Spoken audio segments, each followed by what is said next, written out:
Bien, bonjour à tous. Je vois qu'il y a encore certaines personnes qui arrivent, mais on va démarrer. Il est 10h30. Donc, merci de votre participation à ce webinaire open source qui va être consacré aux solutions de DataVis. Voilà, donc c'est un webinaire qu'on a souhaité faire pour vous présenter les nouvelles solutions, des solutions qui existent déjà depuis plusieurs années, mais qui commencent à être vraiment intéressantes pour vous, pour nos clients. Donc, les solutions que je vais vous présenter aujourd'hui, il y en a 4. Enfin, il y en a vraiment 3 que je vais vraiment vous présenter de façon détaillée dans des démonstrations. Donc, Redash, Metabase Superset. Et la dernière, ce sera assez rapide parce que vous verrez, c'est une solution beaucoup plus simple, mais qui peut avoir un intérêt. Cette solution s'appelle Apache Zeppelin. Donc l'idée, c'est de vous présenter sous forme de démonstration. Donc ça va vraiment être de la pure démonstration pendant presque 1 heure. Les 3 solutions, les 3 premières solutions. Et on se gardera un temps d'échange à la fin pour que vous puissiez poser des questions. Donc ces questions, vous pourrez les poser dans l'interface de Livestorm. Donc il y a un module de questions qui est à droite de votre écran, qui est assez simple d'utilisation. Donc, pour faire des démonstrations, il faut avoir un jeu de données. Donc le jeu de données qu'on utilise, c'est celui que j'utilise assez fréquemment dans mes webinaires. C'est un jeu de données qui porte sur la base de données des accidents corporels de la circulation, qui est fournie par le ministère de l'Intérieur. Et du coup, cette base de données, on a préparé des tables en base qui finalement représentent un modèle dimensionnel de manière à se projeter dans une utilisation finalement normale de cas analytiques. Donc vous voyez que cette base de données, elle contient une table de faits avec des mesures, donc le nombre de personnes qui ont été blessées, donc des blessés légers, des blessés qui ont été hospitalisés, des personnes indemnes, des personnes décédées également, suivant plusieurs axes d'analyse. Donc bien sûr la dimension temporelle qu'on va retrouver ici à droite, la dimension géographique, donc les départements dans lesquels il y a eu des accidents. Alors on a également des notions, des indications de coordonnées GPS, XY, latitude, longitude, qui sont dans la table de faits. Nous avons également des indications sur le type de voie sur laquelle il y a eu les accidents. Donc, est-ce que c'est une autoroute, une route départementale, une route nationale, et tout un tas d'autres dimensions qu'on ne va pas utiliser, mais qui existent dans le système. Nous, on va vraiment utiliser pour cette démonstration la temporalité et la géographie, donc pour que ce soit assez simple en termes de manipulation. Alors, la première solution que je vais vous présenter, c'est Redash. Donc, Redash, c'est une solution qui est apparue en 2016, qui est open source, bien sûr, donc disponible sur GitHub. Donc, si vous installez Redash sur vos serveurs en mode on-premise, c'est gratuit, ça ne vous coûte rien, mais vous avez la possibilité, avec cette solution, d'utiliser le mode SaaS, puisque Redash propose plusieurs offres, une offre starter, une offre pro, une offre business. Donc, en gros, sur toutes ces offres, vous avez un nombre d'utilisateurs illimité. Par contre, ce qui va varier, c'est le nombre de sources de données que vous allez pouvoir brancher et le nombre de dashboards que vous allez pouvoir construire. Alors, voyons voir comment fonctionne cette solution sur nos exemples, sur notre base de données des accidents. Donc, une fois que vous accédez à Redash, vous allez avoir un panel à 3 entrées dans lequel vous allez pouvoir consulter vos tableaux de bord, vos queries et éventuellement des alertes. Et quand on commence à travailler avec ce type de solution, la première chose qu'on va faire, c'est de créer une requête. Ça sera vrai dans les 2 autres solutions. Donc, créer une requête, qu'est-ce que ça veut dire ? C'est accéder à une source de données. Alors, je vous les détaillerai en synthèse. Il y a beaucoup de sources de données possibles dans Redash. Là, je suis connecté à un serveur PostgreSQL. Là, d'ailleurs, j'ai 4 bases de données différentes. Et Redash va vous permettre de créer des requêtes sur les tables qui sont contenues dans votre base de données PostgreSQL. Donc là, dans Redash, tout se fait en SQL natif. Donc, pour chaque analyse que vous allez faire, donc finalement un graphique le plus souvent, vous allez devoir créer une requête SQL ou dans un autre langage en fonction de la source. Et cette requête va vous permettre de faire un graphique ou plusieurs, et ces graphiques pourront être exposés dans des tableaux de bord. Alors, je vais faire une requête assez simple. Alors, on a un petit assistant de création de requête. Là, je vais par exemple créer une requête sur mon entrepôt de données qui va me permettre de sommer le nombre de personnes blessées qui ont été hospitalisées. Vous voyez qu'il y a un outil qui me permet un outil d'aide à la saisie qui me permet d'aller un petit peu plus vite. Je vais appeler cet indicateur nombre d'hospites. Je vais grouper ces indicateurs sur une année pour pouvoir avoir une synthèse, et je vais aller chercher ces données dans la table de faits des accidents avec une jointure sur ma dimension temporelle, qui est la dimension date, en utilisant ma clé technique, pour ceux qui connaissent le dimensionnel, la clé technique date. Et bien sûr, je ne vais pas oublier de grouper ces données par année. Alors, je vais donner un nom à ma requête. Vous allez voir, ça va être utile quand on va les exploiter. Je vais la sauvegarder, je vais l'exécuter. Et dans Redash, le résultat de la requête s'affiche sous forme de tableau en bas. Donc, bien sûr, je peux sans problème réordonner les champs pour les avoir dans un ordre qui va me satisfaire plus. Donc, je vais mettre par exemple l'année en premier. Je vais aussi, par exemple, splitter les données sur le sexe des personnes qui ont eu les accidents, si ce sont des hommes ou des femmes. Alors, voilà, dès qu'on fait une erreur dans Redash, c'est intéressant.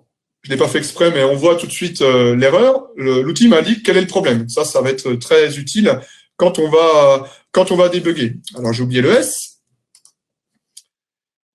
Et voilà, maintenant, j'ai un tableau de données dans lequel j'ai par année et par sexe, femme ou homme, le nombre de personnes qui ont été hospitalisées. Ce que je pourrais faire, donc c'est bien sûr déjà utiliser ce composant tableau qui va exister dans toutes les requêtes. Par défaut, c'est l'outil qui va vous permettre de contrôler les données. Je vais créer une visualisation. Donc une visualisation, ça n'est ni plus ni moins qu'un graphique. Donc Redash propose une vingtaine de charts ou de graphiques.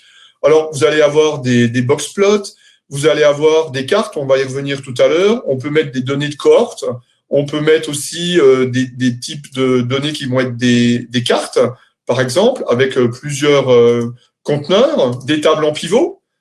Là, très facilement, je pourrais me créer une table en pivot dans laquelle j'aurais le nombre de personnes, enfin la somme du nombre de personnes hospitalisées par année et par sexe, puisque c'est ça que je viens de mettre dans ma requête. Un diagramme de Sankey, voilà, il y a pas mal de graphiques disponibles. Ce que je vais utiliser dans la démo, c'est vraiment la partie de chart, dans lequel on a un sous-ensemble type de graphique. Et ça, c'est des graphiques que tout le monde connaît bien. Les graphiques en ligne, les graphiques en barre, les graphiques en air, les camemberts, les bubble charts. Donc là, je vais prendre un diagramme en barre. Je vais prendre pour l'axe des X la temporalité, l'année. Et je vais prendre pour l'axe des Y le nombre de personnes hospitalisées. Donc vous voyez que le graphe commence à se construire. La librairie qu'il y a derrière, elle s'appelle Plotly. Elle est assez bien faite, très intéressante. On va le voir après. Je vais pouvoir, par exemple, rajouter un stack, un groupement, sur le sexe des personnes qui ont eu ces accidents, qui ont été hospitalisées. Vous voyez que les barres, elles sont affichées l'une à côté de l'autre. Ce qui serait intéressant dans notre exemple, c'est de les empiler avec l'option stack. Et là, je vais avoir le nombre d'accidents répartis par sexe. Je pourrais afficher, par exemple, les valeurs numériques en changeant le format sur les barres. Et si les couleurs me plaisent pas, les modifier directement sur le nom des séries dans l'interface avec ce petit sélecteur de couleurs. Je peux donner un nom à mon graphique pour pouvoir le réexploiter après. Je peux le sauvegarder. Et ce qui est pas mal dans Redash, c'est que pour une requête, on peut créer autant de visualisations que l'on souhaite. Donc là, je pourrais très bien créer une autre visualisation. Alors, je vais faire simple. Je vais prendre un diagramme en air. Vous voyez, ça va être la même typologie. Alors attention, je ne vais pas faire de bêtises. Donc par année, le nombre de personnes hospitalisées, les groupés par genre. Et vous voyez que j'ai un diagramme, un ARA chart qui va me représenter les mêmes données, mais d'une autre façon. Donc, une fois qu'on a commencé à faire des graphiques, les sauvegarder, vous voyez que là, sur cette visualisation 0,1, j'ai plusieurs types de graphiques et je pourrais en créer autant que je veux. Donc là, je pourrais, à partir de ce moment-là, à cet instant, créer un tableau de bord. Donc, c'est ce que je vais faire. Je vais créer un tableau de bord. Je vais l'appeler DataVis, puisque c'est l'objet du webinaire. Le tableau de bord va s'ouvrir. Bien sûr, il est vierge. Et c'est dans ce tableau de bord que je vais pouvoir ajouter ce qu'on appelle des widgets. Donc, les widgets, ce ne sont ni plus ni moins que les composants que je viens de créer. Alors, vous voyez, par défaut, les composants doivent être publiés pour être envoyés dans les tableaux de bord. Donc ça permet d'avoir des composants en mode brouillon. Donc je vais retourner dans ma visualisation. Vous voyez qu'elle n'est pas publiée. Je vais la publier. Donc il suffit de cliquer sur le bouton publier ici. Et je vais l'injecter au tableau de bord. Donc on peut le faire directement depuis la requête en faisant Add to Dashboard, en tapant les 3 premières lettres du tableau de bord. Et voilà, le widget a été ajouté au tableau de bord. Alors voyons voir ce que ça donne. Dans le tableau de bord, là, c'est le tableau que j'ai ajouté, le tableau de données. Mais rien ne m'empêcherait de venir en mode edit, rajouter les 2 autres graphiques que je viens de créer. Vous voyez, je viens de sélectionner la visualisation 0.1. Et là, je vais pouvoir ajouter le bar chart qui est en train de s'ajouter. Et je vais pouvoir ajouter, toujours depuis la visualisation 1, le diagramme sous forme d'air, le ARA chart. Alors, comme il n'y a pas assez de place, il s'affiche en dessous. Mais bien sûr, vous allez pouvoir jouer avec les composants. Alors, je vais enlever le tableau, il n'est pas très utile dans mon exemple. Je vais mettre le bar chart ici à gauche. Vous voyez qu'on peut redimensionner les composants de façon simple dans l'interface. Et là, je pourrais valider mon tableau de bord pour éventuellement rajouter un autre graphe. Donc, c'est ce que je vais faire. Je vais rajouter un autre graphe. D'ailleurs, je vais publier mon tableau de bord. Je vais repartir de la requête. Visualisation 1. Si on veut aller vite dans Redash, alors il suffit que je clique sur le bouton éditer source pour remodifier la requête, si éventuellement je veux l'ajuster. Mais je peux très bien forquer une requête, une query, pour en faire une nouvelle. Ça me gagne du temps, ça m'évite de refaire les jointures, par exemple. Donc il me suffit juste de renommer cette query pour en faire une nouvelle. Donc là, je vais plutôt faire un donut qui va me permettre de voir par type de voie, donc si les voies sont des routes départementales, des autoroutes, des nationales, voir un petit peu la répartition des accidents, enfin du nombre de blessés sur ces routes. Donc là, je choisis un type de voie. Je vais rajouter la table dans la table de dimension, pardon, dans laquelle sont stockées ces informations-là. Vous voyez qu'elles s'affichent, type de voie. Je vais indiquer la clé de jointure. Voilà. Et je vais grouper les données. Alors là, je vais les grouper par type de voie. Et je vais mettre un filtre sur les années. Donc là, je vais mettre l'année en dur. On va voir juste après comment rendre ce filtre paramétrable. Donc je vais rajouter un filtre en dur, where année égale 2017. Pardon. Probablement j'ai fait une erreur. Non, ça marche du premier coup. Vous voyez que là, sur 2017, la répartition est la suivante. Automatiquement, dans le fork de la requête, m'ont été recréés les tableaux de la requête initiale que je vais supprimer, les graphiques, pardon, et je vais recréer une nouvelle visualisation de type chart, cette fois sous forme de camembert, avec par type de voie le nombre de personnes hospitalisées. Vous voyez que c'est un donut qui est créé avec la légende, qui est un petit peu grande, je vais la retirer, et je vais avoir une nouvelle visualisation disponible. Donc si je sauvegarde cette visualisation, je peux directement l'ajouter dans mon tableau de bord avec la fonctionnalité que nous avons vue tout à l'heure. Voilà, la visualisation a été rajoutée au tableau de bord, on peut le vérifier, dans le tableau de bord DataVis. Alors elle est en bas, parce qu'elle est un petit peu plus large. Je vais modifier la largeur du conteneur. Alors tout ce que je vous présente hein, sur les 3 solutions, ça fonctionne en responsive design, donc ça fonctionne bien sur des smartphones ou des tablettes. Voilà, donc là je viens de créer un tableau de bord dans lequel j'ai des graphiques. Et sur chacun de ces graphiques, je pourrais exporter des données. Alors, la librairie est pas mal, hein, Plotly. Si vous mettez le graphique en grand, vous allez pouvoir naviguer dans l'interface. Là, vous voyez que les informations sont affichées sur les 2 catégories. Je pourrais choisir de n'afficher qu'une seule avec cette option. Je pourrais choisir de zoomer. Donc, ça, c'est très pratique quand on a beaucoup de données. Alors là, c'est pas le cas ici, mais dans certains cas, ça va être très, très judicieux. On va pouvoir faire des exports Redash sous forme image, on le voit ici, et puis aussi on pourra depuis le dashboard faire des exports Excel ou CSV directement depuis l'interface du tableau de bord, ce qui va permettre d'exporter les données qui ont permis de créer les graphiques. Alors, ce qui pourrait être intéressant, là, rapidement, c'est de voir comment on peut rajouter des filtres. Comment je vais pouvoir filtrer les données sur une année, par exemple, parce que là, je l'ai mis en dur dans le donut, ou sur le genre des personnes. Donc, on va retourner dans une requête. Alors, on peut directement les modifier depuis l'interface. Je vais rajouter une clause where. Alors là, je vais filtrer sur le genre, pour mon exemple, where genre égal. Et là, je vais indiquer un nombre de paramètres. Alors, je vais créer un paramètre multi-évalué. Les paramètres se rajoutent avec cette syntaxe, double accolade. Et là, je vais appeler mon paramètre genre. Alors, je vais lui donner un nom technique et un nom d'affichage. Dans les paramètres, on va pouvoir avoir plusieurs options, des valeurs textuelles, des nombres, des listes déroulantes. Donc là, c'est ce que je vais utiliser. Des listes déroulantes en dur ou des listes déroulantes basées sur des requêtes, ce qui est conseillé, et des objets plus liés à la temporalité, donc des calendriers. Donc, je vais ajouter une liste déroulante. Là, pour le coup, je vais les indiquer en dur, mes deux informations. Et je vais indiquer que j'autorise les valeurs multiples. Et que dans ces valeurs multiples, dans le InSQL, les valeurs seront encapsulées par des simples codes. J'ajoute mon paramètre. Vous voyez que dans l'interface de requêtage, je peux les sélectionner, bien sûr, pour les tester. Alors, il ne faut pas oublier de sauvegarder la requête. Et là, maintenant, je vais avoir des visualisations qui vont pouvoir être paramétrées, en fait. Donc, si je retourne dans mon tableau de bord, je vais y accéder par ici. Vous voyez que les deux graphiques qui encapsulent cette requête intègrent au niveau des graphiques eux-mêmes les paramètres. Alors ça, c'est ce qu'on appelle des paramètres de widget.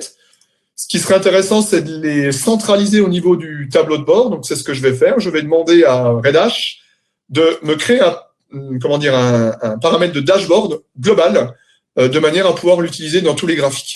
Donc là, c'est ce que je suis en train de faire. Donc, on va voir que sur le bar chart 1, le paramètre a été externalisé. Je vais le faire également pour le deuxième graphique. Et vous voyez que le paramètre, il existe déjà, je peux le mapper. Et là, maintenant, mes deux premiers graphiques sont paramétrés sur un filtre global. Voilà. Alors, je ne vais pas tout détailler, mais sachez qu'on va pouvoir faire des filtres paramétrés vraiment sur des requêtes prédéfinies. Donc, cette requête-là, je pourrais la remplacer. Alors, je vais le faire quand même rapidement, ça ne va pas être très long. Et indiquer que l'année va pouvoir sortir d'une query base drop.list que j'ai déjà créée à l'avance, qui s'appelle list année. Donc, c'est juste un ordre SQL qui fait un select distinct sur ma table de dimensions. Je n'autorise pas les valeurs multiples, là, dans ce cas-là. Je vais ajouter le paramètre. Vous voyez que le paramètre s'ajoute, je peux le tester. Alors, bien sauvegarder les données. Alors là, c'est entre simple cote. Voilà, un petit message d'alerte. Et quand je vais choisir une année, vous voyez qu'elles arrivent de façon automatique depuis ma requête, je vais pouvoir utiliser dans mon tableau de bord cette requête de la même manière. Hein. Je vais terminer. Vous voyez, le paramètre est intégré sous forme dans le widget directement. Et là, pour le basculer au niveau du tableau de bord, même manip, on va créer un paramètre de dashboard et on va le mettre au niveau du tableau de bord. Voilà. Donc, vous voyez, ça se fait assez simplement. Donc là, je vais pouvoir filtrer. L'année 2014, donc c'est seulement le donut qui va la prendre en compte. Voilà, on le voit modifié. Et sur le genre, ce sont seulement les deux premiers graphes. Alors, bien sûr, on pourrait appliquer les filtres sur tous les graphiques. Alors, petit exemple de ce que peut donner Redash sur tout un tas de composants. Donc là, je suis en train de vous afficher un dashboard complet avec l'année, le type de voix, le genre des personnes. Et vous voyez que c'est ce qu'on va pouvoir mettre en œuvre dans Redash. On va pouvoir mettre en place des graphiques. On va pouvoir mettre en place des cartes. Là, en l'occurrence, je n'ai que deux attributs sélectionnés sur le type de voix.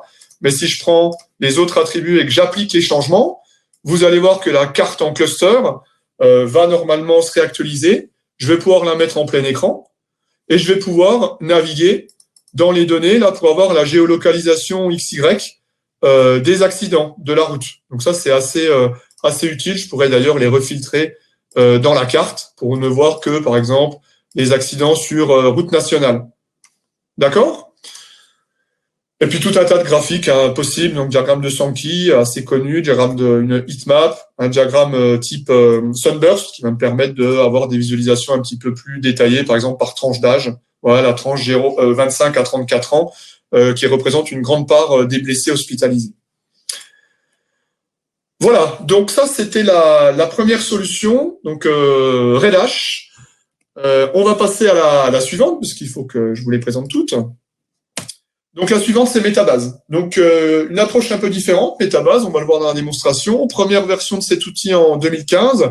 Donc ça, c'est une solution qui est supportée par, qui a été cofondée par Uber, et le projet open source disponible sur GitHub. Donc Metabase, une approche un peu différente. Alors, je vais fermer ces onglets-là. Donc là, je me connecte. Alors toujours la même chose, je vous le montre pas, mais on va créer des sources de données. Je vous indiquerai lesquelles dans le slide de synthèse. Et là, on a une interface dans laquelle on va pouvoir soit parcourir les éléments qu'on a déjà créés, donc tous les éléments, les tableaux de bord, les questions. Alors les questions, c'est l'équivalent des queries dans Redash, c'est des interrogations qu'on va se poser, et des pulses. Les pulses, c'est des événements qu'on peut envoyer, des alertes qu'on peut envoyer via des canaux mail, ou Slack, ou Google Hangout, voilà, ça va être des alertes en temps réel. Alors, là, on va faire la même manip. On va interroger notre base de données back, qui est ici. D'ailleurs, on peut voir toutes les tables, ma table de fait, mes tables de dimension, et on va poser une question. Alors, ça, ce qui est vraiment bien dans Metabase, c'est, alors, on peut bien sûr poser des questions en SQL, comme on l'a fait avec Redash. Alors, sauf que là, on n'a aucune assistance. Il va falloir très bien connaître le modèle, le nom des tables, le nom des colonnes. C'est peut-être pas là où Metabase est intéressant, c'est surtout sur les questions personnalisées. Sur le module questions personnalisées, vous allez avoir un vrai module d'interrogation qui n'est pas un module SQL, donc qui est un module très simple dans lequel vous allez choisir une table. Alors, je vais zoomer un peu là, je suis un peu light en termes de zoom. Vous allez choisir une table de fait. Vous allez indiquer éventuellement si vous voulez joindre d'autres tables. Donc là, par exemple, la dimension temporelle. Vous voyez que Metabase trouve automatiquement la clé de jointure puisqu'elle a été définie dans ma base de données. Je pourrais éventuellement rajouter une jointure sur le résultat précédent. Vous voyez, ça se fait assez simplement, par exemple sur le type de voie. Pareil, la clé technique est détectée. Et puis après, une fois qu'on a ça, on va pouvoir voir les données qu'il y a derrière. Alors on peut le voir sur chaque table requêtée. Là, je peux détailler la table qui me contient mes données de table de fait, mes données temporelles. Enfin, le résultat de la jointure, c'est le résultat de la jointure, et le résultat sur d'autres éléments. Vous voyez, je viens de faire une erreur. Je vais recréer ma jointure sur la colonne date, la dimension date. Et l'autre, je ne vais pas l'ajouter, j'en ai pas besoin. Vous pouvez ajouter des filtres, c'est-à-dire, par exemple, je veux uniquement les personnes de sexe féminin, et c'est tout. Vous voyez, bon, ce qui n'aurait pas vraiment de sens, mais on pourrait rajouter un filtre de ce type-là. Et surtout, ce qu'on va faire, on va indiquer les métriques qu'on veut voir. Donc là, c'est l'équivalent du SQL, sauf que c'est traduit en français. Est-ce que vous voulez voir le nombre de lignes sur votre flux de données, une somme sur un champ donné? C'est ce qu'on va faire. Une moyenne, un nombre de valeurs distinctes, une somme cumulée. Voilà, il y a tout un tas de fonctions d'agrégation disponibles et on a la possibilité de créer des expressions personnalisées. Donc là, je vais sommer tout simplement le nombre de personnes hospitalisées et je vais les grouper par une colonne d'agrégat. La colonne d'agrégat, ça va être la colonne année qui va être présente dans ma dimension temporelle, ici. Donc déjà là, à cet instant, je peux visualiser mes données. Et Metabase me construit automatiquement un graphique dans lequel je vais avoir l'évolution temporelle de mon nombre de personnes hospitalisées par année. Si je veux rajouter le sexe des personnes, je rajoute un groupement. Donc là, c'est très simple. Alors, on peut les rechercher. Il suffit de taper le mot-clé, genre, et je revisualise. Donc, automatiquement, Metabase va me rajouter une deuxième barre. Et comme l'outil précédent, je vais pouvoir modifier la façon dont s'affichent les données. Est-ce que c'est un diagramme en ligne? Est-ce que c'est un diagramme de type R? Là, je vais rester sur l'histogramme. Et ce que je vais faire, c'est que je vais, dans les options d'affichage, empiler les colonnes. Alors, vous voyez, on pourrait changer les couleurs, il n'y a pas de souci. Et puis après, on a tout un tas d'options. Alors, il n'y a pas énormément d'options, pour être franc. on va pouvoir afficher ou masquer les libellés, des axes et puis des abscisses aussi. Vous voyez, c'est ce que je suis en train de faire. Donc, une fois qu'on a défini un graphique, on va pouvoir le valider. Voilà, il est validé. On va pouvoir le sauvegarder. Alors, le nom par défaut est un peu complexe, donc je vais l'appeler visualisation 1. Je vais l'ajouter dans une de mes catégories. Donc là, on peut faire pas mal de choses. Créer une catégorie commune, une catégorie collection personnelle. Donc c'est ce que je vais faire. Et là, automatiquement, Metabase me propose d'ajouter cette visualisation à un tableau de bord. Donc, je vais ajouter ça à un tableau de bord, mais pas un tableau de bord existant, un nouveau tableau de bord.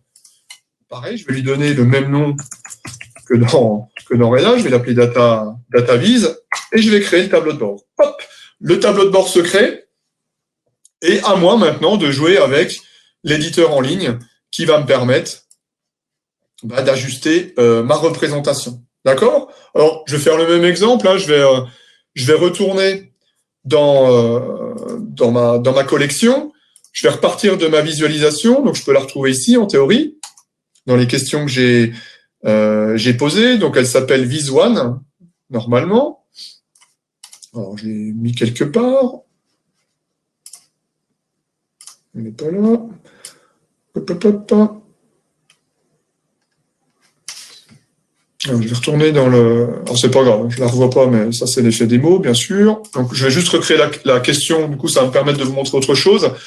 Un truc très puissant, finalement, là tout à l'heure j'ai créé une jointure, mais c'est même pas nécessaire en fait. Metabase arrive à interroger les tables de dimension parce qu'il les connaît grâce à la mécanique de clés techniques. Donc là, si je veux faire un graphique qui va me dire le nombre de personnes hospitalisées, mais plus sur un type de voie et pour une année donnée, je pourrais le faire. Vous voyez, la dimension type de voie, on la voit quand même. Et là, je vais pouvoir choisir la colonne d'agrégat. Voilà. Donc là, on retrouve... alors c'est intéressant ça. On retrouve un histogramme.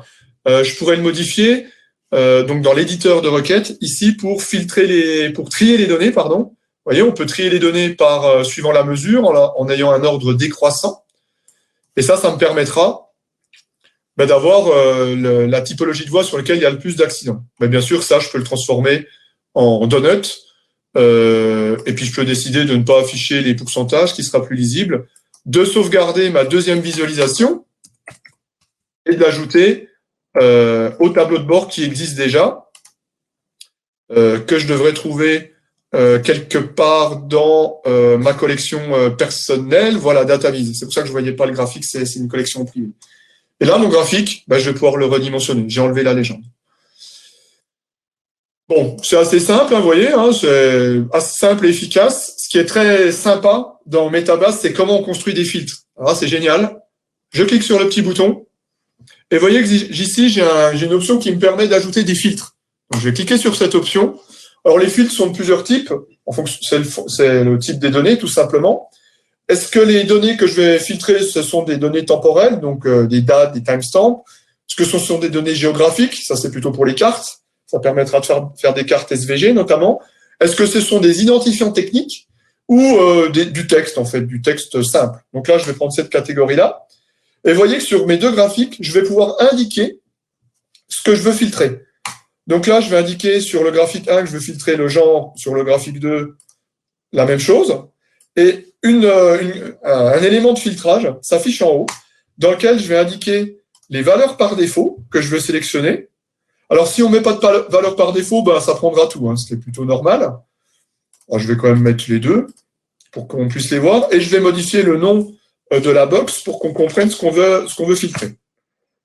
Je valide, je sauvegarde, et automatiquement, Metabase va faire le mapping. Donc, si je veux analyser uniquement les blessés de type femme, et voilà, là, je les ai. Là, j'ai bien les femmes, vous voyez qu'il n'y a plus qu'une couleur de barre, et à droite, le nombre de blessés a diminué. Si je resélectionne homme, vous voyez, le nombre a augmenté de façon conséquente, et si j'enlève les deux valeurs, là, tout est pris en compte.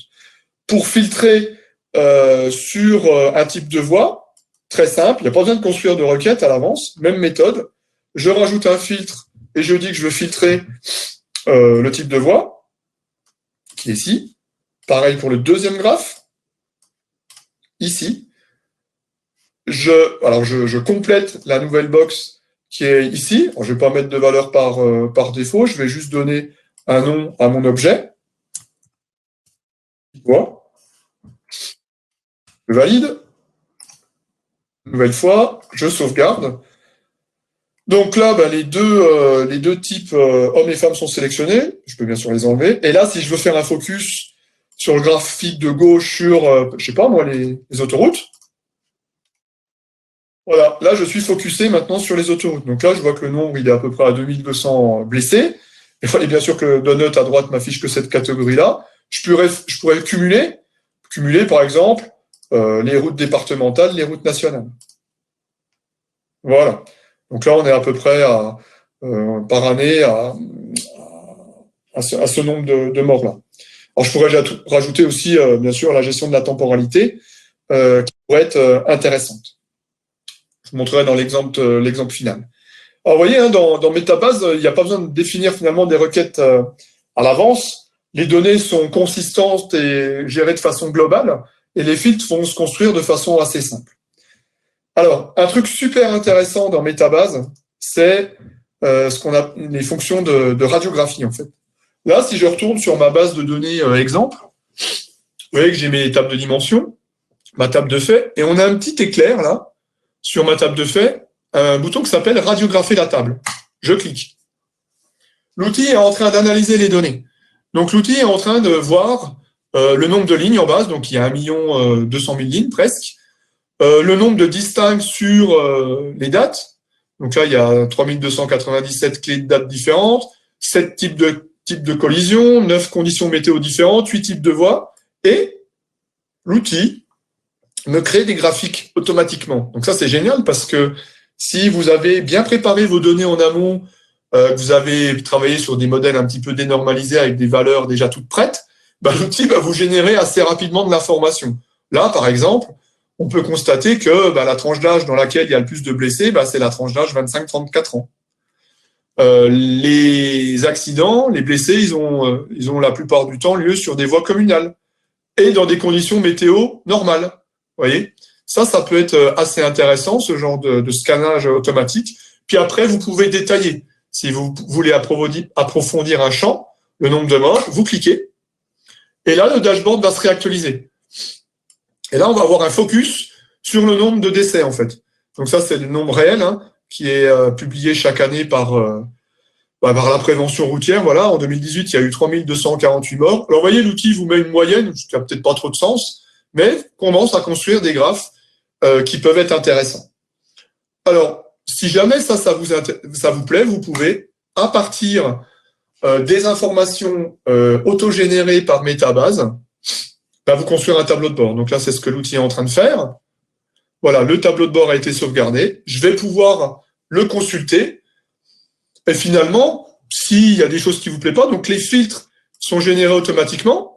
Donc vous voyez, si je filtre sur l'autoroute comme je l'ai fait tout à l'heure, j'ai les informations sur l'autoroute, donc à peu près 250 morts par an. Et si vous voulez retirer les choses, vous pouvez repasser en mode édition et vous allez pouvoir supprimer des objets. Par exemple, ces KPI là qui sont pas très intéressants, je vais pouvoir les retirer. Je vais pouvoir réagencer des choses. Par exemple, ce graphique-là qui était sympa, je vais le remonter au-dessus et je vais pouvoir refaire un nouveau dashboard. Et puis peut-être supprimer des fils qui ne me plaisent pas. Voilà. Donc Metabase est quand même sur sa capacité d'interrogation de données et de requêtage automatique là est assez sympa. Alors, un exemple de dashboard finalisé. Le voici. Alors, dashboard back. Voilà. Donc ça, c'est un exemple de dashboard final.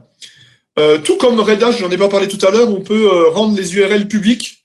Alors, je peux vous le montrer ici. On peut partager, là, c'est la même chose dans Redash, sous forme publique, un lien public qui va être une clé, un hash. Donc, soit sous forme d'URL accessible ou même sous forme d'intégration, sous forme d'iframe. Ça peut être sympa si vous avez des intranets ou des extranets pour, sur une page dédiée, très vite propulser des visualisations sur votre intranet ou sur votre extranet. Donc ça, c'est quelque chose à savoir, hein, très sympa.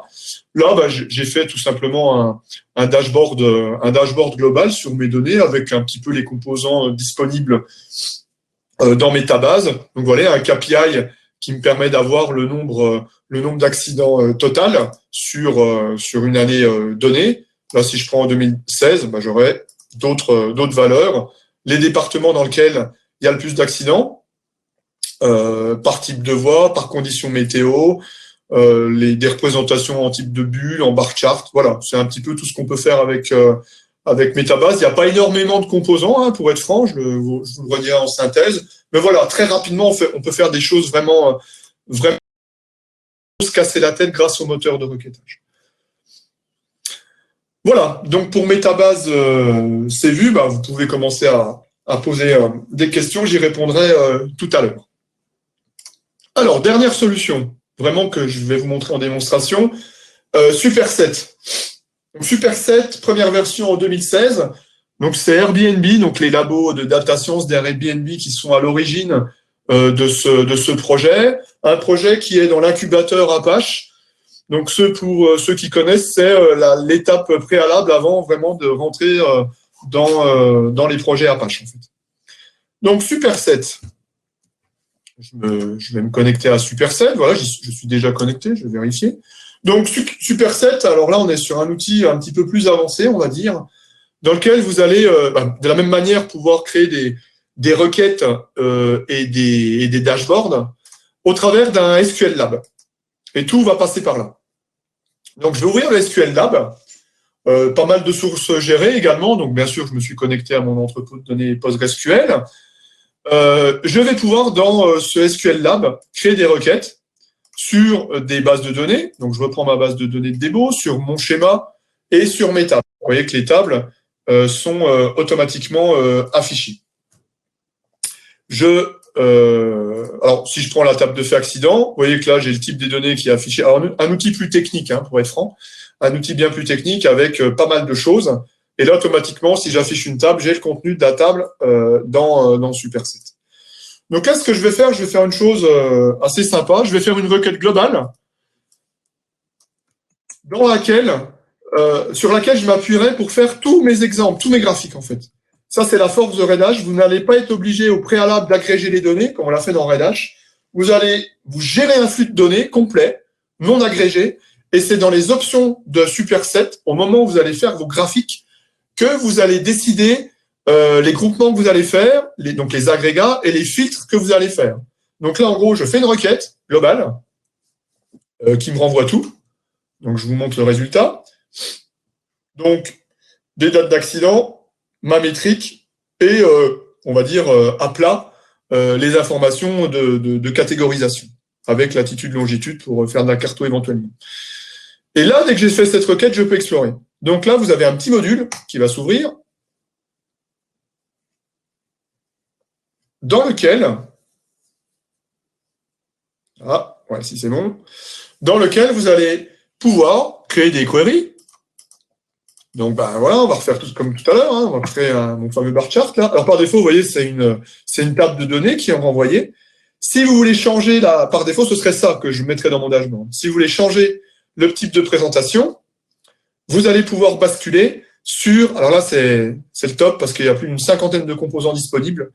Vous allez pouvoir mettre des diagrammes de type bar chart, des tableaux pivotés, de la carto avec DeckGL, Mapbox, du Trimap, de l'affichage de time series. Donc là, on est vraiment dans le top du top. Là, c'est vrai que là, Superset explose les deux autres solutions sur les rendus graphiques. Bon, derrière, il y a très souvent la librairie des 3JS qui est implémentée. Donc là, ça commence à être sympa pour commencer à analyser de la donnée. Donc, je vais prendre bar chart.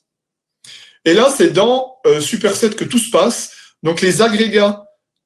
Donc, qu'est-ce que vous voulez mesurer? Vous voyez, mon nombre de blessures hospitalisées, c'est à ce moment-là que je vais dire que je vais sommer mon nombre de blessés hospitalisés suivant telle ou telle série. Donc là, je vais prendre l'année. Je vais lancer ma requête. Vous voyez qu'on a un graphe tout à fait simple que je vais pouvoir modifier dans les options de personnalisation.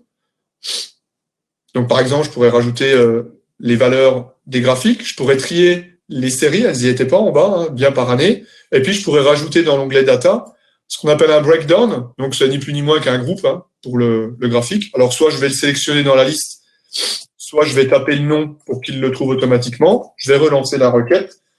Et là, je vais avoir un graphique alors qui n'est pas empilé. Donc, pareil, on retourne dans les options de personnalisation pour faire de l'empilement. Et puis Superset va vous proposer, par exemple, de changer de charting graphique. Vous voyez, il y a toute une palette de couleurs qui peut être plus ou moins utile. Je vais prendre celle-là, par exemple. Bon, peut-être pas super sexy. Bon, voilà, on va prendre ça. Et puis, je vais sauvegarder mon graphique. Si je sauvegarde mon graphique, c'est un peu comme les autres outils. Vous voyez, par défaut, j'ai déjà le bon nom. Et je peux ne pas l'ajouter à un dashboard, l'ajouter à un dashboard existant. Et là, je vais carrément l'ajouter à un nouveau dashboard. Donc, je vais donner le nom directement ici. Je vais le sauvegarder. On le verra après, le dashboard.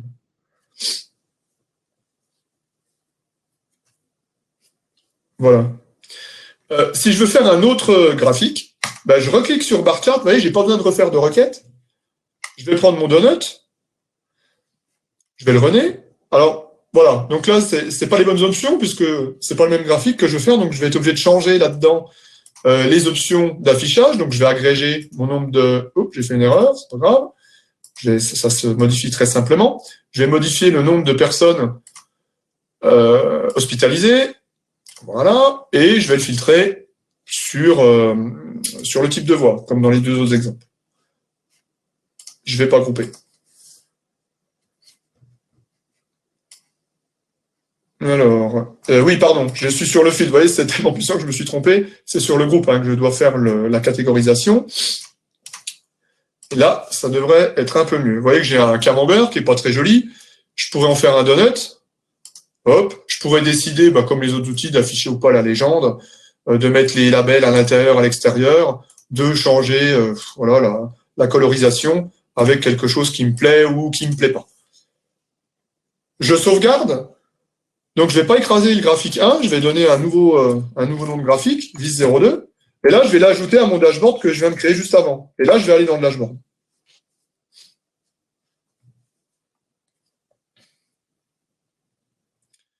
Vous voyez qu'automatiquement, un dashboard est créé dans lequel je vais pouvoir avoir les deux graphiques. Si je veux éditer ce tableau de bord-là, je pourrais redimensionner le graphique. Alors, Superset, c'est la seule solution dans laquelle vous pouvez créer des onglets, en fait, des tabs. Donc ça, c'est pas mal. Et puis, bien sûr, vous allez pouvoir rajouter des graphiques quand vous êtes dans le dashboard en allant les sélectionner avec un nom de quelque chose si vous avez déjà des graphiques créés. Donc ça, c'est assez sympa.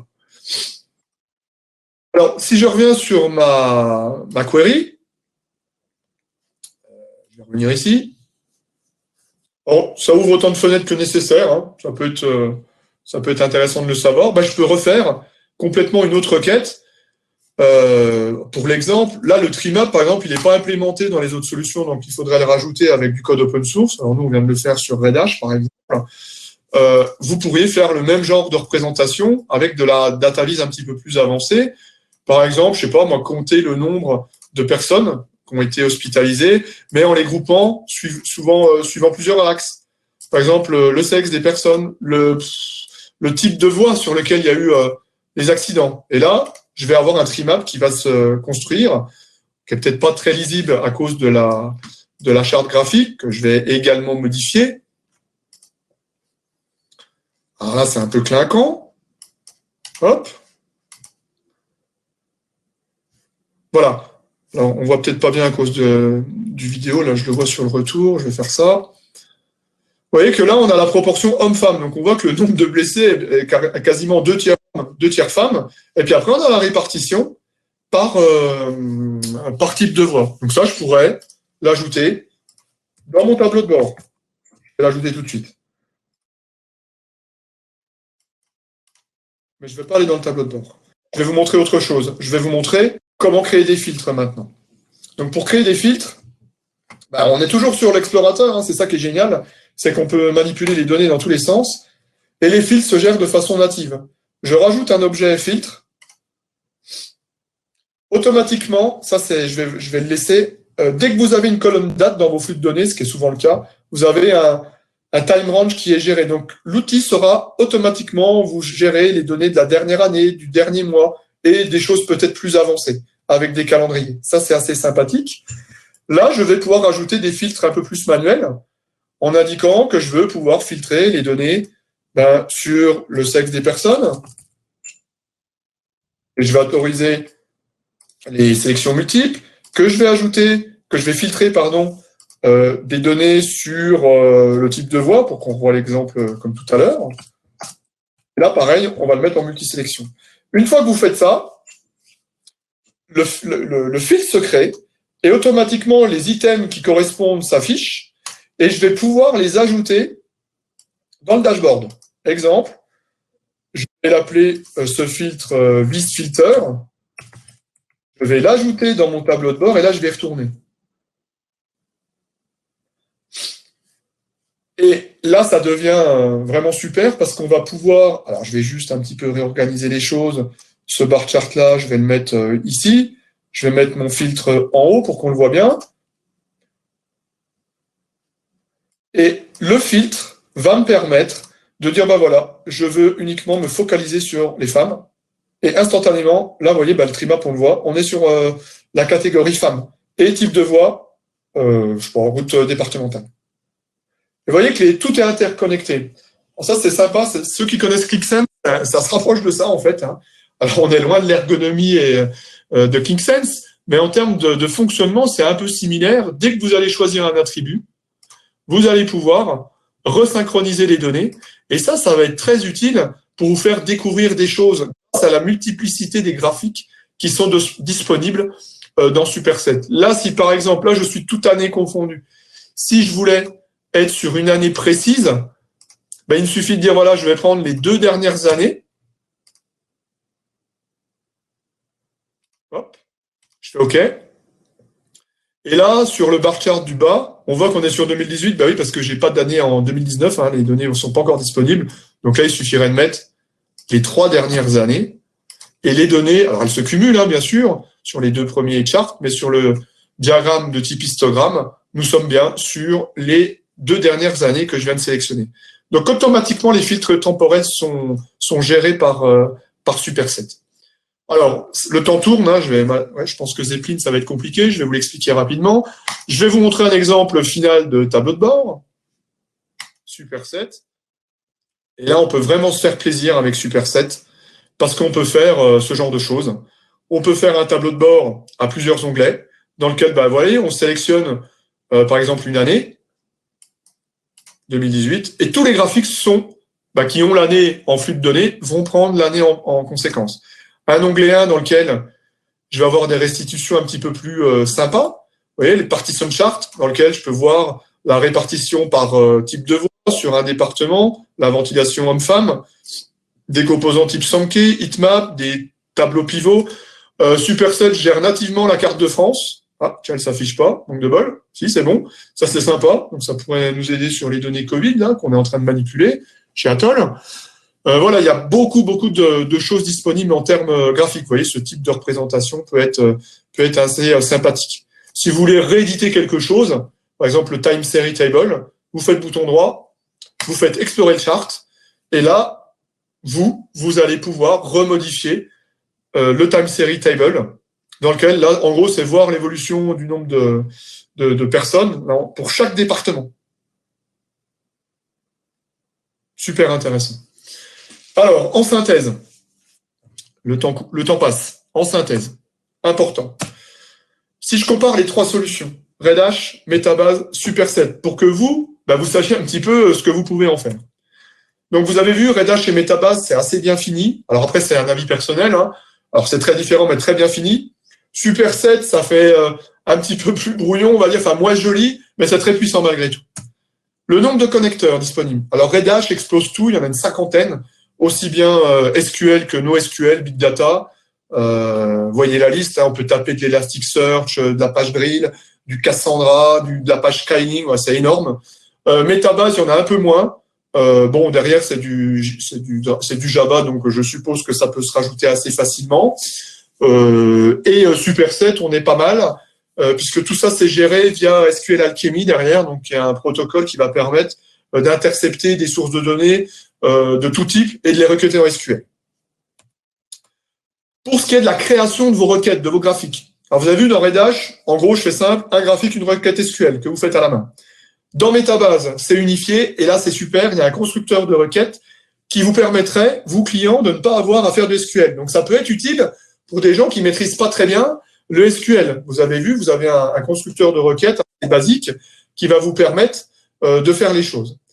Superset, lui, on est en SQL, mais le requêtage est mutualisé. Vous faites une requête SQL globale et après, c'est dans les options de configuration des graphiques que vous allez définir vos agrégats, vos filtres, etc.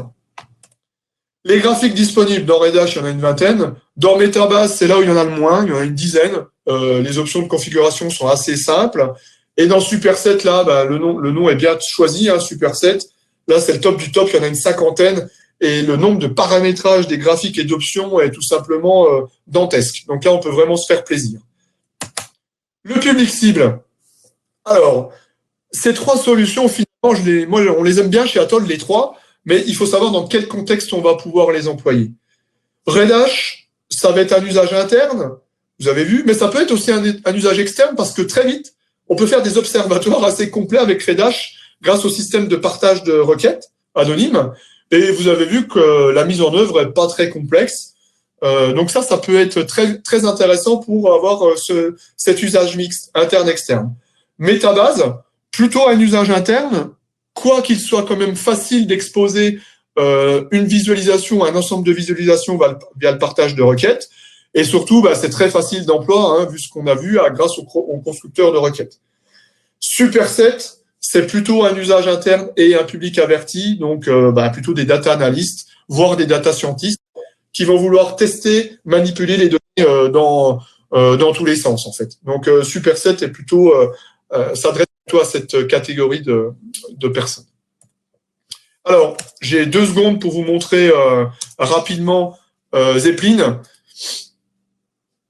Et puis après, on passera aux questions. On débordera de 5 minutes, hein, c'est pas très grave. Donc, Apache Zeppelin, c'est bien plus simple. C'est pour ça que je ne vais pas vous faire une démo complète. Mais vous allez comprendre l'utilité de ce produit. Zeppelin, c'est quelque chose qui va vraiment s'adresser, on va dire, à des data scientists. Pourquoi? Parce que Zeppelin, c'est un outil, on va le voir dans le tutoriel, qui va vous permettre d'attaquer des sources de données de type Big Data et Data Science, donc Spark, Python, R, Flink, Pig. Et finalement, ça va être un outil de contrôle. Pour nous, c'est plutôt un outil de contrôle qui va permettre à des data scientists de créer des requêtes. Alors là, je les ai fait sur mon conteneur PostgreSQL. Mais vous voyez, je vais directement mettre dans un graphique ma requête SQL. Et quand je vais l'exécuter, je vais pouvoir contrôler au travers de 6-7 graphes qui sont prédéfinis à l'avance. Donc, soit une table, soit un graphique en barre qu'on va pouvoir grouper ou stacker, soit des camemberts, soit des diagrammes en R. Très vite contrôler les données que je vais ramener via mes moteurs de requêtage, qui sont ce qu'on appelle des interpréteurs dans Zeppelin. Et en fait, la force de Zeppelin, elle est là, c'est tous les interpréteurs qui sont disponibles. Donc, Alluxio, Angular, BigQuery, Cassandra, Elasticsearch. Vous voyez, il y a toutes les options pour chaque source. Des fichiers, HDFS, Flink, HBase, Ignite, donc JDBC, tout ce qui est driver, base de données relationnelle, Kylin, Apache Kylin, donc ça hyper intéressant pour ceux qui connaissent Pentao, Saiku, ça peut servir, Lens, Livy, voilà, MDPIC, voilà. Donc vous voyez, on est plutôt PSQL, même appelé des scripts en ligne de commande, hein, serveur, ou du shell, je crois, à la fin, voilà. Donc là, on est plutôt sur un outil de contrôle. Ça va pas vous aider à faire une solution de data vise, ça va plutôt être une aide importante, pour des data scientists ou des data analysts qui vont vite vouloir contrôler les données qu'ils intègrent au travers d'une interface web. C'est surtout ça l'avantage. Alors, vous voyez, pour intégrer des listes déroulantes, des filtres, il va falloir les plugger directement dans la requête de cette manière-là. Donc, un petit peu, c'est possible, mais c'est peut-être pas le top du top, mais c'est possible. Et puis toujours une fonction d'export pour envoyer les datas. Voilà. Donc, le webinaire s'achève. Merci de votre attention. Donc, je vais aller consulter maintenant la liste des questions de ces solutions. Donc, Alors voilà, vous pouvez continuer de les poser. Hein, je suis dessus. Alors, les données sources sont-ils modifiables? Si oui, est-il possible de bloquer cette possibilité via un paramétrage sur différentes solutions? Alors oui, en effet. Alors, j'ai pas détaillé les parties admin. On peut sécuriser les accès, dire ben voilà, sur tel dashboard on a accès. Et sur Red Hat notamment et Metabase, on a ça. On va pouvoir créer des groupes d'utilisateurs qui ne verront que telle ou telle source de données et pas une autre. Et sur Superset aussi, hein, on peut le faire. Donc, on va pouvoir sécuriser l'accès aux données en fonction de groupes et même connecter sur certaines solutions. La solution a un annuaire LDAP, certaines même implémentent des SSO, SAML pour Red Hat, Metabase, je crois qu'elle implémente aussi un SSO. Donc, on va pouvoir faire tout ça. Peut-on requêter des données à partir d'API? Oui, ça doit être possible. Souvent, ce qu'on conseille, nous, c'est de les préparer dans l'entrepôt de données. Mais ce sont des solutions open source, donc on pourra bien sûr rajouter des connecteurs JSON, par exemple, pour attaquer des API. Est-ce que alors l'amélioration de chaque solution, ça c'est intéressant. Toutes ces solutions sont open source, donc si vous regardez, il y a beaucoup de contributions sur ces solutions, donc on peut les enrichir. On commence à regarder l'enrichissement de Red Hat, Metabase c'est possible. Maintenant, ça va être une question d'investissement et de recontribution à la communauté. Donc, sur les questions protocole authentification avancée, je vous invite à nous envoyer un mail direct là, sur ce qui est affiché à l'écran. Je ne vais pas y répondre parce que ça va dépendre des solutions. Notamment, est-ce qu'on peut implémenter du SSO type CAS, les droits sur les données. Donc là, je vous invite à me contacter en direct. Les librairies sur chaque outil, ça dépend. Sur Red Hat, c'est Plotly qui est utilisé, qui est assez connu, assez sympa. Sur Metabase, je ne sais plus, j'ai un trou. Et sur Superset, c'est plutôt D3JS qui est utilisé, qui est une librairie standard de référence, qui est d'ailleurs utilisée dans des outils payants, comme Qlik ou Power BI notamment. Alors, certaines personnes sont habituées à Pentao. Bah oui, en effet. La question, c'est comment tweaker les tableaux de bord Pentao. Alors, je comprends pas la question, donc il faudra y revenir. Je pense que c'est comment embarquer des visualisations avec ces outils dans Pentao, j'imagine. Donc ça devrait être à étudier. Pour les représentations cartographiques. Alors, bonne question. Peut-on uniquement visualiser des points ou des surfaces? Alors, on peut visualiser des surfaces. Alors, je ne vous l'ai pas montré, parce que je ne peux pas tout vous montrer non plus. Dans Red Hat, notamment, au travers de représentations plus SVG. Donc là, on va préparer des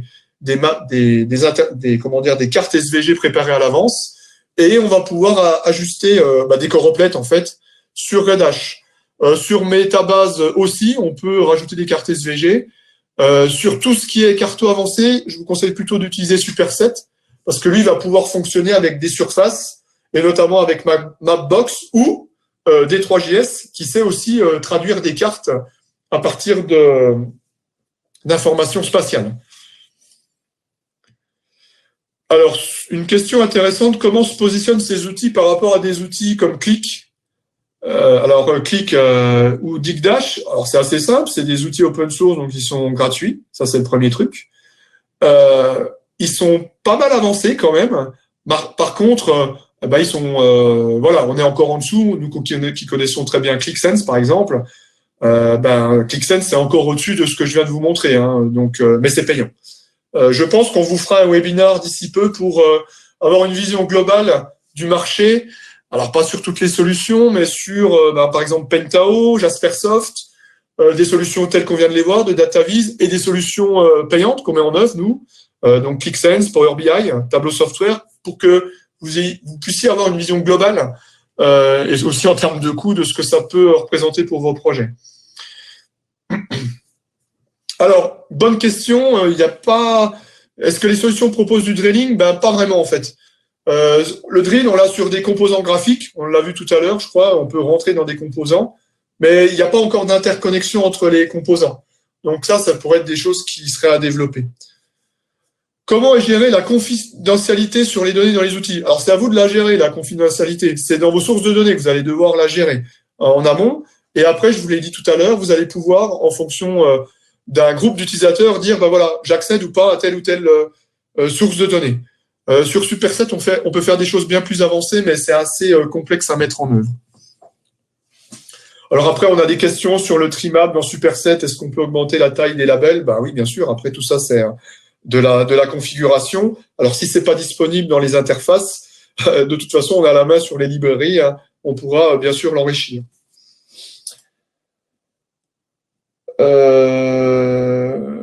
Alors, je regarde les questions qui sont redondantes.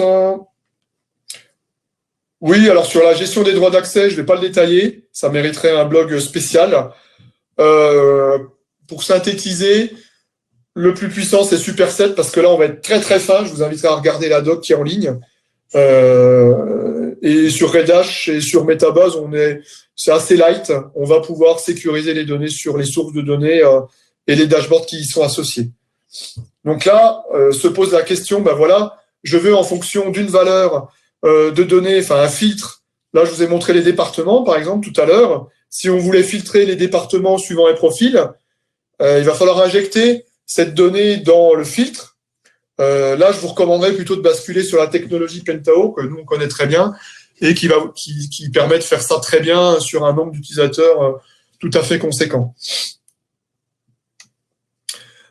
Comment fonctionne la publication d'un dashboard sur un portail web? Il suffit de partager l'URL, hein, je vous l'ai montré tout à l'heure, vous faites bouton droit sur un dashboard, vous dites que vous voulez récupérer l'URL d'accès direct, et puis c'est terminé, l'URL est disponible et vous allez pouvoir la partager. Si vous voulez embarquer un composant au format iframe, dans Metabase notamment, vous embarquez le code et le dashboard va être inclus sous forme d'iframe dans votre conteneur cible. Alors, je regarde si... ah oui, il y a des nouvelles questions qui arrivent au-dessus. Alors, les solutions Supertel l'ajout de plugin pour combler un manque. Ben oui, heureusement, on est dans l'open source, hein, donc c'est fait pour. Alors, après, ça peut être plus ou moins simple, mais c'est de l'open source. Donc, quoi qu'il arrive, on peut enrichir les solutions. Une solution se dégage-t-elle des autres? Je ne sais pas, Cédric. Donc ça, ce sera étudié. On ne les a pas encore toutes vues de fond en comble, mais elles sont toutes enrichissables. Là, ce que je vous conseillerais, c'est plutôt de choisir une solution en fonction de vos besoins. Vous avez vu, elles ont des caractéristiques un petit peu différentes. Et du coup, c'est à partir de la solution que vous retiendrez ou les solutions qu'il faudra étudier les modalités d'enrichissement. Est-ce que ces outils peuvent supporter un grand nombre d'utilisateurs? Là, c'est juste une question de dimensionnement de serveur.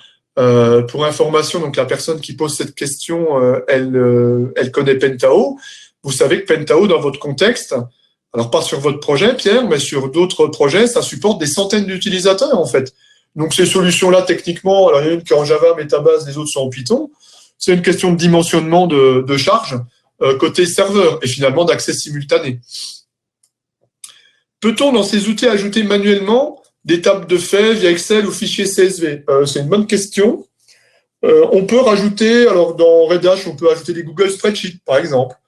Nous, on vous conseille de préparer vos données dans des conteneurs, hein, pour être franc. Hein. Donc, un Google Spreadsheet fera parfaitement l'affaire. Alors, il y a une bonne question d'Antonin. Si une requête met 1 heure à tourner, est-ce qu'il vaut mieux stocker le résultat dans une table ou un accès direct au graphe? Alors, j'en ai pas parlé, mais sachez que toutes ces solutions-là mettent en place du cache, Redash, Metabase et Superset, et vous pouvez indiquer aux outils à quelle fréquence vous pouvez réactualiser les caches, en fait. De manière à ce que quand vous venez sur le dashboard, vous arrivez, vous attendez pas la requête, elle a déjà été jouée avant, et vous allez directement exploiter les données du cache. Alors, autre question, est-ce qu'il est possible de filtrer l'accès? Ah oui, voilà, j'y ai répondu, en fonction de l'utilisateur. Donc ça va être un peu plus compliqué à étudier. Là, on est vraiment sur des solutions où vous faites tout, en fait, et toutes les données sont disponibles dans les interfaces. Je crois qu'on n'a plus de questions. Alors, c'est juste je vais terminer là-dessus, sur cette conclusion. Là, vous avez juste eu un avant-goût de ce que pouvaient faire les solutions. Pour être franc, ce serait pas un problème de refaire un webinar sur chaque solution séparée, en fait. Alors, je pense pas qu'on le fera, mais du coup, c'était tout à fait possible de redétailler de façon complète les questions que vous avez posées pour chaque solution. Là, c'était un avant-goût pour vous indiquer qu'il existe en open source des solutions de data vise qui sont pertinentes, qui peuvent être pertinentes pour vos besoins et qui vont vous permettre de répondre à des cas d'usage, soit de data analyse interne, data science, donc on serait plutôt sur Superset, soit de publication de graphiques, de dashboard via Redash ou Metabase. Et en fonction des usages, à vous de voir quelle solution pourrait être la plus adaptée.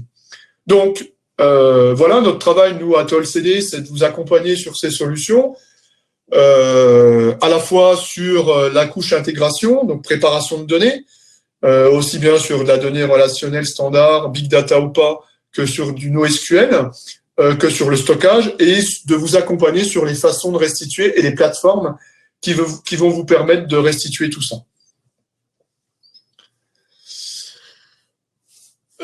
Voilà, il n'y a plus de questions. Alors, s'il y a une question qui me plaît bien, c'est, je ne citerai pas, mais est-ce qu'on peut boire l'apéro après? Alors, ça va être compliqué, étant donné que nous sommes tous confinés. Merci Jean-Luc.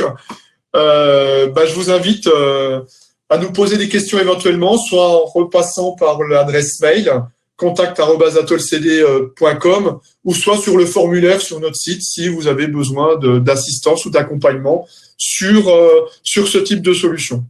Voilà, je vous remercie beaucoup. On n'a pas eu de soucis techniques, donc c'est très bien. Je vous souhaite une bonne fin de semaine, une bonne fin de confinement. Prenez bien soin de vous et on se retrouve bientôt pour un prochain webinar plutôt vaste, je pense, sur la data et l'analytics. À bientôt, merci à vous.